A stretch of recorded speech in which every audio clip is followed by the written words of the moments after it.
Anong mensahe ang kailangang marinig ng mga Taurus sa period na to?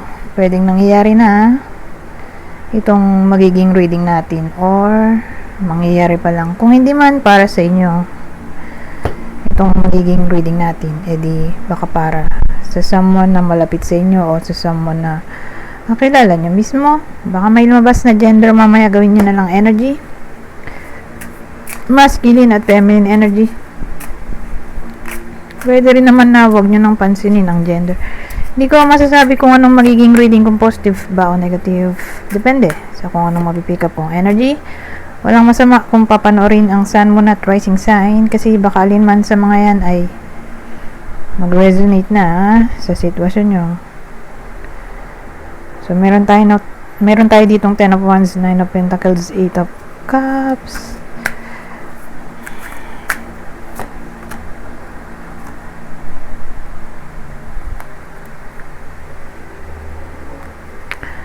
Ayusin ko lang tong ilaw.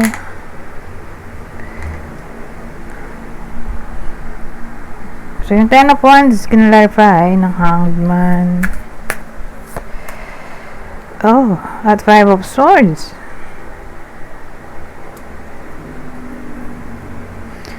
So, whether nangyayari na to or mangyayari pa lang.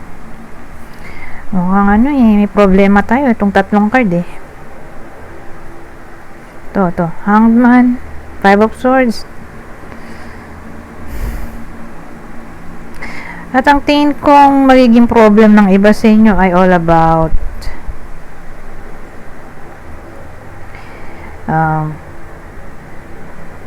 deception. Pero hindi naman to yung malalang version kasi 5 of Swords pa lang naman to. Pero maganda kung lagyan natin ng clarifier cards para magets ko tong tatlo. Kasi masyadong simple walang subject. Parang description lang. So, tingnan natin ano yung subject dito. Career ba to? Relationship? Friendship? Kapitbahay? Kamag-anak? Etc.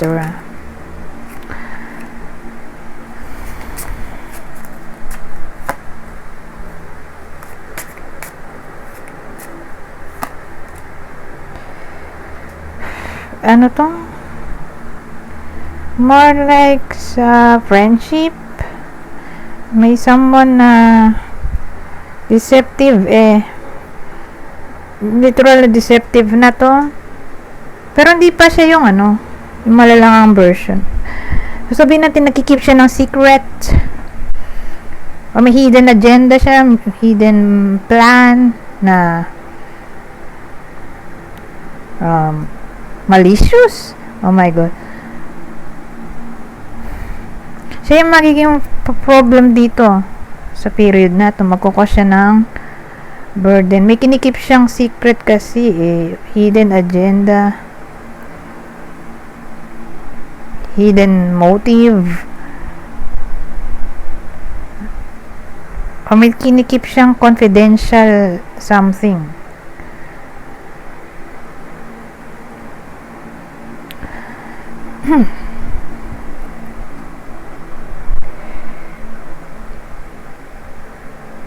O may mga bagay, sitwasyon, information na hindi niya sinasabi dito na pwede maging problem. Ito kasi trial na to, Hanged Man. Pero since nandito rin naman tong Hanged Man, kasi alam ko Hanged Man ay pwede rin siyang intuition. So, intuitively, maaring ma-discover ng Taurus ang tungkol dito. So, pay attention sa my friend. May iba kasi walang friend So, or kung dito friend ay someone na pinagkakatiwalaan. Kasi nandito yung dog parang malapit, someone na malapit.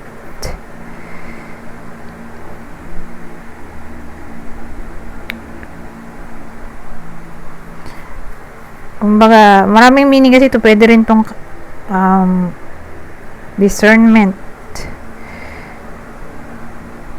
Ito, friend. So, piliin ang pagkakatiwalaan ng sikreto.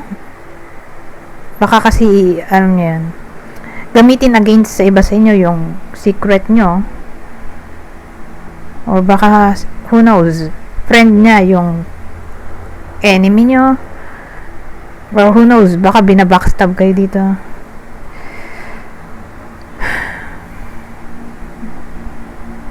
Yun yung burden dito, struggle. So again, ito at ito parehas lang. Problem, conflict, challenge. Ito secret, friend.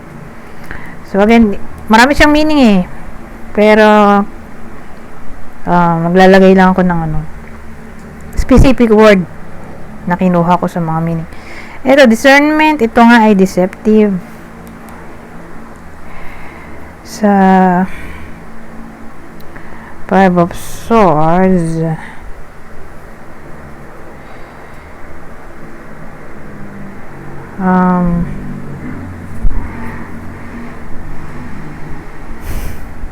ano pa ba?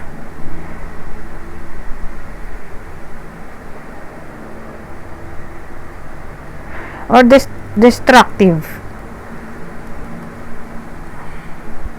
Or pwede mag-cause ng dishonor.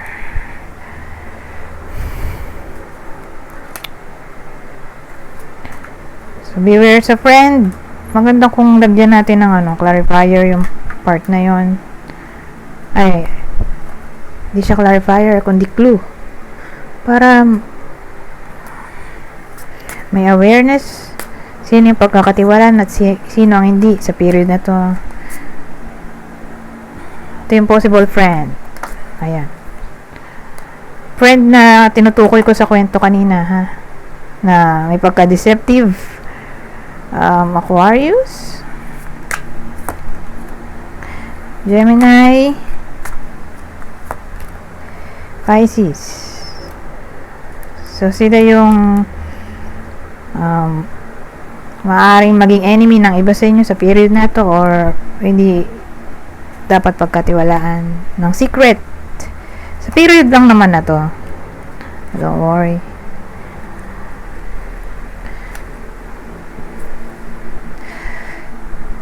So, pwede magdugtong sila, pwede rin hindi. Yung kwento. Madalas naman nagdurugtong, pero may chance pa rin na hindi. Minsan naman, hindi magkarugtong. Pagdating dito, doon ko na-realize na karugtong pala. Anyways, Nine of Pentacles.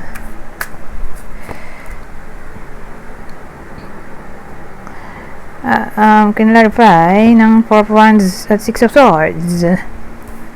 Nine of Pentacles.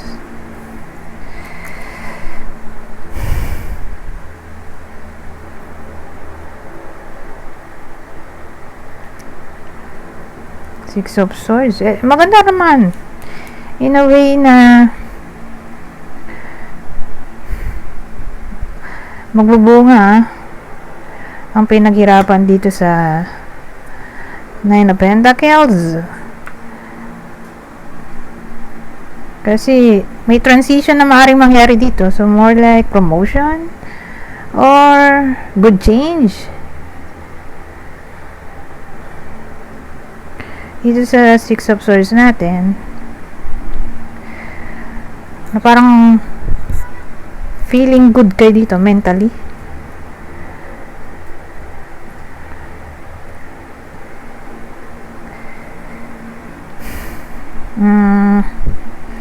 Ito naman Four of Wands ay celebration card, di ba?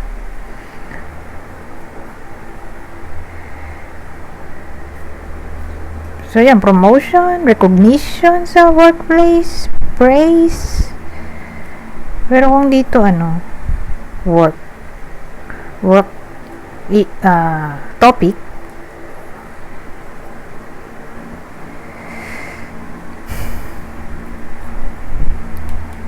sabihin natin may nakaaway, reconciliation. Pero dito kasi may effort to eh. dadaan kasi to ng 8 of Pentacles bago pumunta sa 9 of Pentacles, di ba? So sabihin natin, bago makuha tong 9 of Pentacles, kailangan mo nang mag-effort. Sabihin natin, nag-effort na. At may nakaaway. Whether kayo yung nag-cause ng problem, or sila yung nag-cause ng problem, pero may effort nga na nangyari para magkaayos.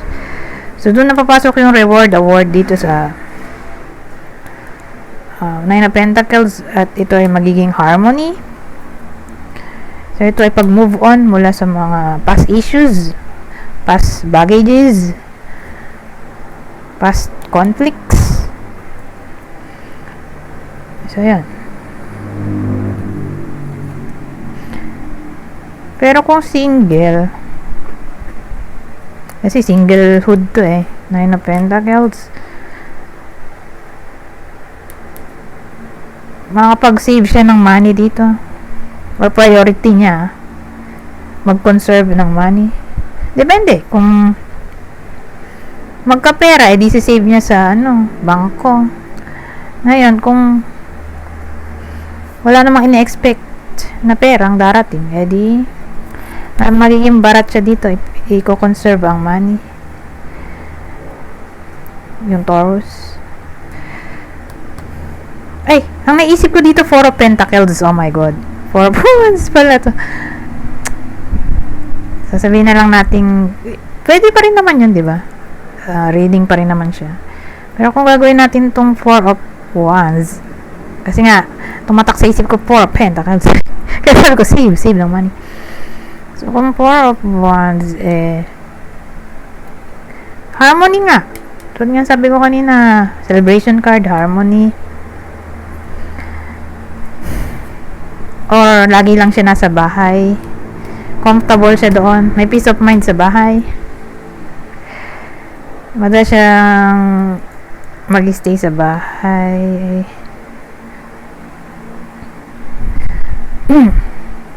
Or for some reason maka-move on siya sa kanyang ex, depende kasi case to case basis. Or kung wala ng ex sa picture, kakaroon siya ng bagong inspiration dito sa 4 of Wands. Inspiration din naman to. So, inspiration.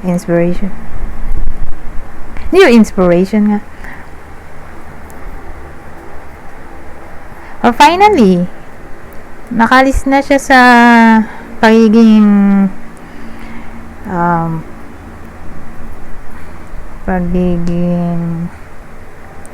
masyadong critical, in a way na close-minded sa topic ng new relationship.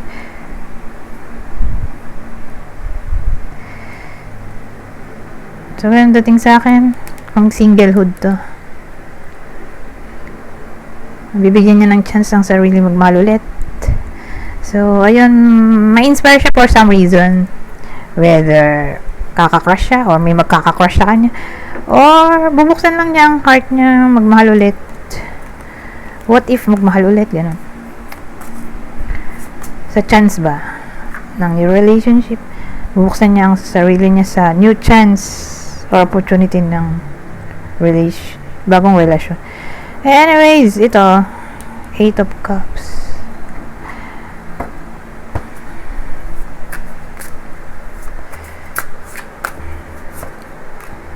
So, 8 of Cups natin. 3 of Pentacles.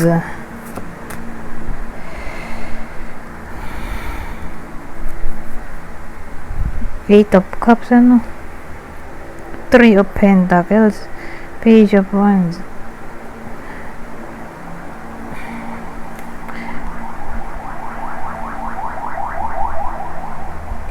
So, pwedeng tumama sa inyo mismo itong reading natin, or sa ibang tao. Dito sa part na to, itong last.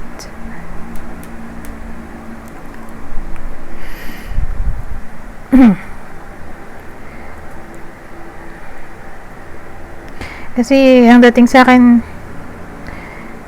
may someone, whether isasagawa niya na to, itong sasabihin ko agad, or nasagawa na, at mapoprocess na ngayong period, or isipin niya pa lang.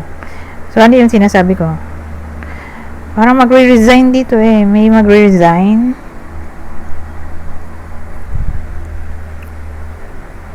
Resign or cancellation ng collaboration. Kasi may gustong mag-explore dito sa Eight of Cups. Ito yung desire. Mag-explore. Magkaroon ng bagong new collaboration. New teamwork. So, ganun naisip ko. Kaya naisip ko ay resignation or cancellation ng sponsorship. Ano matawag dun? Sponsorship.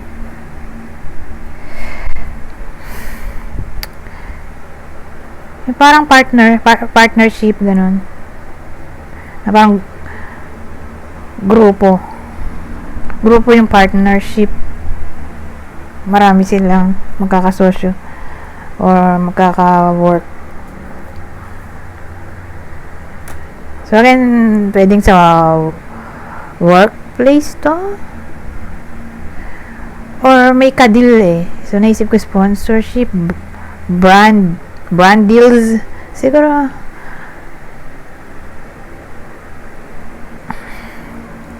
Or business.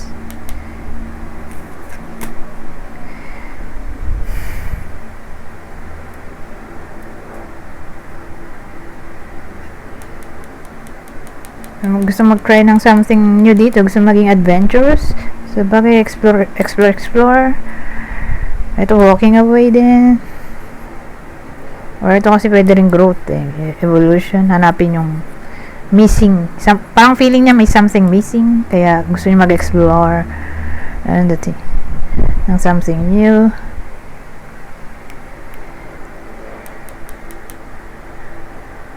Pero kung sa ibang tao to, tatama to sa mga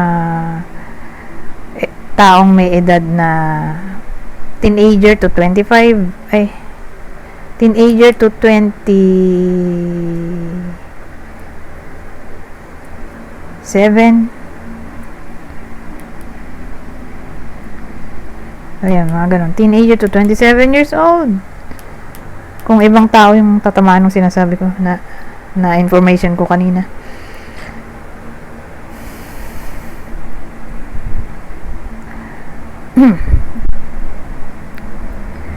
Or disappointed siguro sa ka-workmate, kaya gustong magpalipat sa ibang department, or kung di nga pwede, ibang partner, or kung di pa rin talaga pwede, di magre-resign na nga yan. So, ganun ang dating dito.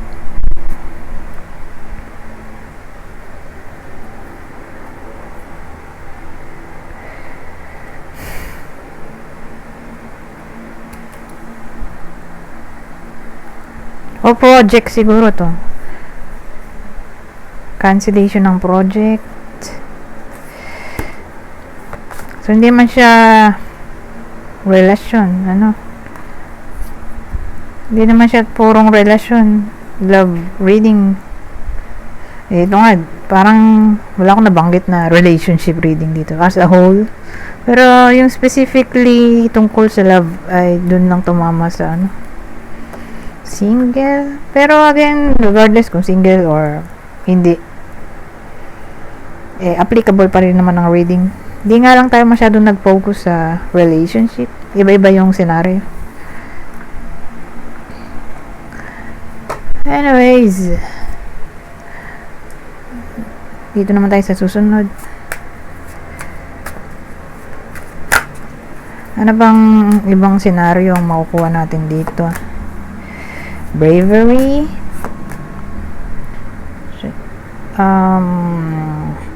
Siguro may Taurus na maaring magkaroon ng lakas ng loob na mag-travel alone. travel alone, or kung dito literal na travel ay movement, magkaroon ng pag-asenso, alam mo yun, yung magkaroon ng change, bravery, magkaroon ng progress. So pag sinabi mo mong progress, dadaan ka ng change, i-embody ang change sa period na to. Kasi nga may paggalaw. So, hindi ka na stuck sa sitwasyon. Wala ka sa comfort zone mo. So, more like progress, change. Doon papasok yung bravery, or travel alone nga, or puntahan ang somewhere na parang may phobia sila. Kasi may bravery. Papasok lang naman yung bravery kung walang fear. Diba? Nagmula siya sa fear na kailangan mo i-overcome, kaya nagkaroon ng bravery.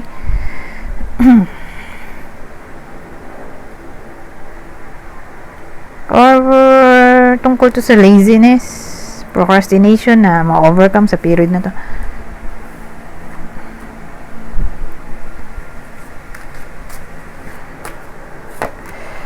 Ito, wisdom, beauty. So,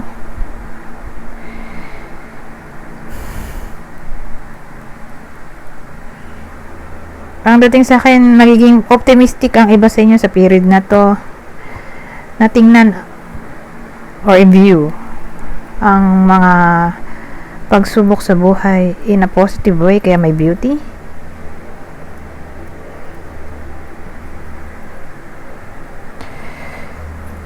So, overall, ang dating sa akin, magiging somewhat pessimistic,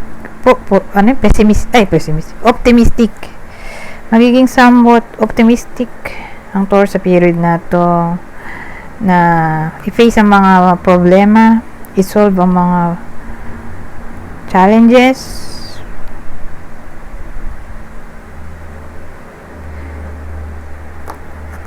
so yung beauty dun ay all about positivity. You welcome ang change, pwede rin. Anyways, babasahin ko na lang tong part na to. Kunin nyo lang ang mensahe na sa tingin nyo ay fit sa sitwasyon nyo. General advice at prediction na to sa period na to. So sabi, express your love. It is important to let people know that you love them.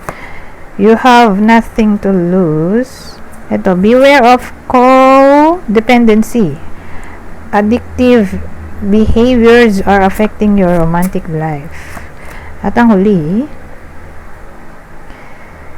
sabi naman dito ay, open your eyes. If someone shows you who they are, believe them the first time. Anyways, hanggang dito na lang. Goodbye. For now.